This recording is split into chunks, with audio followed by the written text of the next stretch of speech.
अगर सच में भगवान की कृपा आपको पाना है, सच में कृपा पाने हैं, तो मत ऐसे कीजिए कि आप चार धाम की यात्राएं कीजिए। आप घर में ही भगवान का पूजा चिंतन कीजिए, भक्ति भाव से कीजिए, तो भगवान आप पर प्रसन्न हो जाएंगे। मैं इसका एक उदाहरण कर्मा बाई के द्वारा देना चाहूँगी।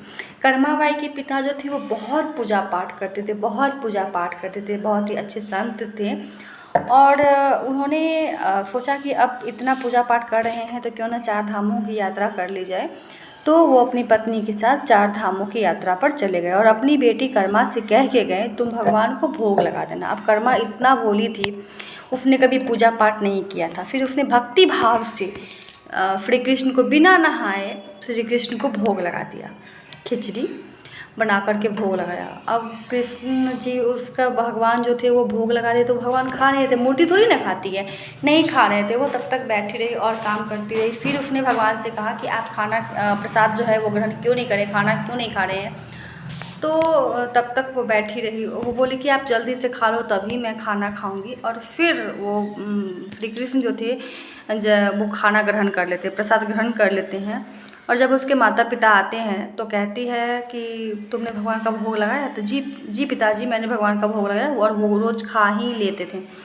उनके पिता को ये विश्वास नहीं हुआ कि क्या सच में एक मूर्ति जो है पत्थर की वो खा लेता है, प्रसाद ग्रहण कर लेता है। तो वो कहे कि ठीक है तुम खिलाना तो हम देखेंगे। तो कर्मा ने कहा ठीक है कि मैं खिलाऊंगी तो आप देखना। जब सच में कर्मा बाई ने भोग लगाया और श्री कृष्ण को कहा, बुलाया उनको और कहा कि खा लो खा लो, तब वो आते हैं और भोग ख़त्म हो जाता है।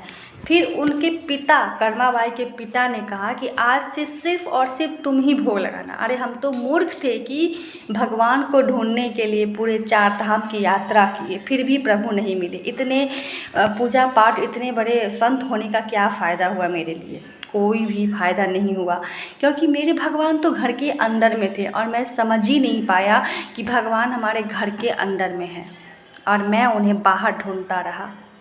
इसलिए आज से तुम ही भगवान को भोग लगाना, तुम्हारी सच्ची भक्ति है। और जब कर्मा बाई के माता पिता ने अपने शरीर का त्याग किया, तब कर्मा बाई फिर से, उसके पास कुछ था ही नहीं, बहुत ही गरीब थी, वो जाट की थी, वो चली गई कहाँ? जगन्नाथपुरी में। और आज भी कर्मा बाई के नाम से जगन्नाथपुरी में खिचड़ी का भोग लगता है और बड़े ही चाव से प्रभु ग्रहण करते हैं। तो इसलिए कहा गया है कि भगवान जो है वो बाहर नहीं है, हमारे घर में है, बस ढूंढने वालों की कमी है। जी हाँ।